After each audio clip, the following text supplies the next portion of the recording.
Well, hello there, ladies and gents. I'm Tammy Sapniewski. Thank you so much for popping by my channel for the 4th time that I'm trying to make this video. No lie, 4 times. Well, hello there, ladies and gents. So I guess we will indeed find out if the 3rd time is a charm. And I know what you're thinking. Why didn't you stop after 2 times? And I guess the answer is, I'm just not smart like that. Whatever. Here it is, what I'm reviewing today. This is the Stealth by Coda Music Technologies. It's a gain booster slash mic activator slash inline preamp. The only thing this thing does is to add 28 decibels of clean gain to your microphone, getting it to sound so much better. But the thing is, this is only used for dynamic microphones and for ribbon microphones. If you have a budget microphone that plugs directly into your computer with a USB, this is not going to work. This has to have an XLR port connection. And even then, it's not going to work for all microphones that have XLR ports like this. This is the Blue Spark Blackout Edition by Blue Microphone. This has an XLR connector, but it's not going to work for this microphone because this is a condenser microphone. Now, let's say you accidentally plug the Stealth into a condenser microphone. It's not going to damage that microphone, but it's just going to block the signal and you're not going to have any audio at all. Now, the whole idea of this is there are certain microphones that are very, very quiet. Like the microphone that I'm using right now, this is the Rode Pod mic. This is a notoriously gain-hungry microphone like the Shure SM7B. If you just had those plugged into an audio interface without a mic activator, you would have to crank the gain all the way up. And by doing that, you're going to raise all of the self-noise of the microphone, all of that underlying hissiness. It's just going to raise up the volume of that. And the whole idea of having good audio is to get that self-noise as low as you possibly can. So let me explain the flow here, okay? I have the Rode Pod mic. I have the Stealth plugged into that. I have an XLR cable going from the Stealth into the Mayonocaster, and I'm putting that directly into my iPad, recording this in GarageBand. And my gain is set at 12 o'clock. If I didn't have the mic activator, I'd have to blast the gain all the way for this microphone to be barely audible. But being that I do have it, I don't have to do that. Now, originally when I agreed to review this for Coda Music, I could have swore the guy said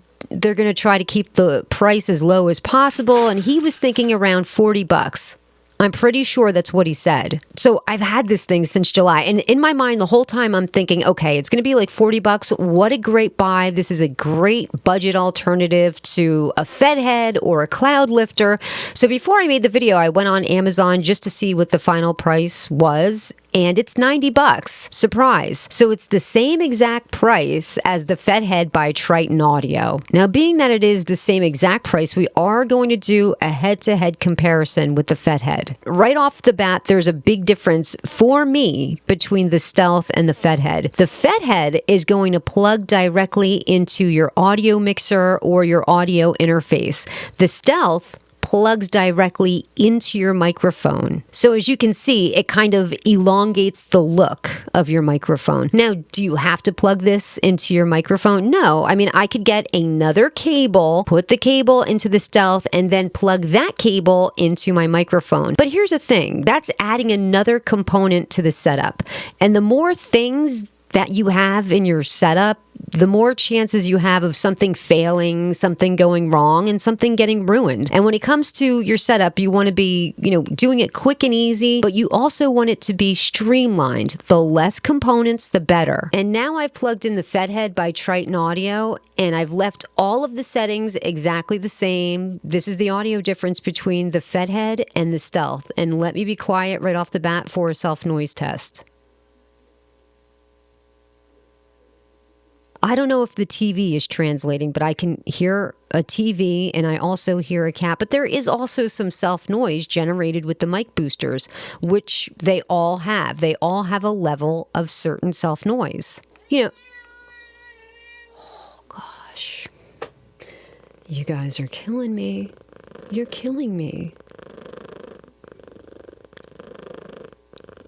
This could be totally deceiving in the headphones, but the way that I'm reading this, it does sound louder. than the Stealth. I mean, I could be totally wrong. I could get it in post and it sounds exactly the same. But from what I'm listening to, it sounds like it's louder.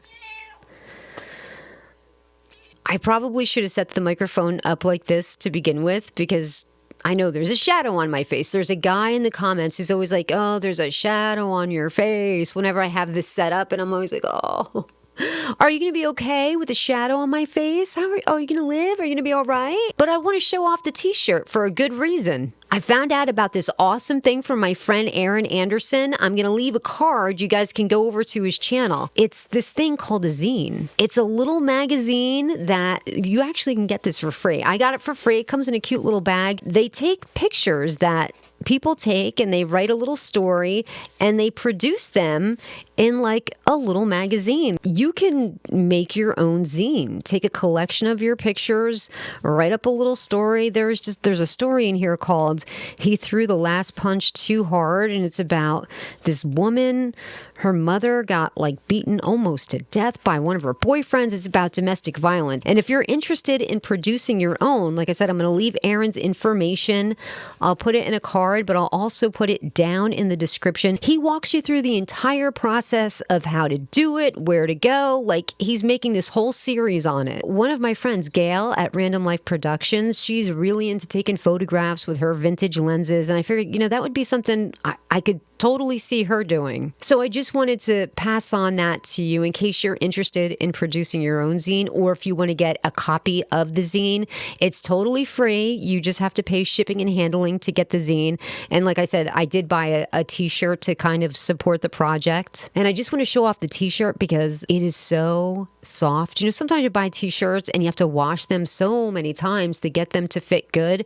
This is just so nice and soft, and it fits to the contours of a woman's body, because sometimes men design women's t-shirts and they get it all wrong. This one is, tight around the waist, a little bigger at the hips. It's perfect. And now you're listening to the Rode Pod mic without a mic activator, in the exact same settings that they were with the Fedhead and the Stealth. And now we've jumped back to the Stealth, so let me be quiet for a self-noise test.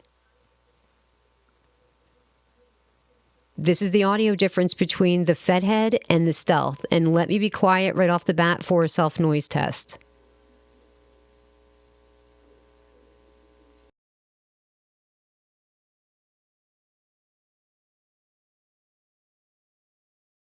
So now it's the end of the video, and this is where I tell you if I like the product and if I would spend my own money on it. Yes, I like the product. I think it sounds just as good as the Fedhead by Triton Audio. I would have liked it a lot more for that $40 price range, but being that it's the same exact price as the Fedhead, I'm kind of torn, and let me tell you why. Number one, I already had a Fedhead. So if I wanted to get another mic booster, I like to get things that are the same because, matchy-matchy. Let's say I want to do a podcast or interview someone. I'd like to have the same setup for both microphones. Now, what if I didn't have a Fedhead? Then would I go with two Stealths? Here's the issue. I don't like that it plugs into the back of the microphone. And yes, again, I know I could get a cable to go in there and have that hanging out somewhere in the middle, but I don't want to do that. I want an easy, clean setup. I like the thing that goes into the audio mixer, period. I think the Fedhead is just more convenient to me that way. And let's say you needed something that was a handheld setup. I think this is real awkward to be in a handheld microphone. And, there's just a lot of play here with this. I mean, it's wiggling around. It's got a lock on it, so it won't pull out of the microphone, but I just don't like that there's so much wiggle and give and play. Won't be good for a handheld microphone. In the end, I think it sounds just as good as the Fedhead, where I think the Fedhead, it only has 27 decibels of clean gain, and the Stealth boasts 28 decibels of clean gain. I think they sound very similar. Does that 1 decibel really to make that whole lot of difference? And I don't think so. But, look, she is a foxy lady, good looking, beautiful. I just wish she didn't plug directly into the microphone. But she sounds every bit as good as the Fedhead. I mean, the Fedhead is cute too, right? Like It looks like a really expensive tube of lipstick, right? Listen, my other videos were better, I think, but this is good enough. And I hope I nailed it this time. So that's going to do it here for me today. Hopefully this is a wrap. Hopefully the fourth time is actually the charm. And until next time, please wear your sunblock. Even though it's getting colder out, you still need to protect yourself from the sun's rays, and call your mom and dad.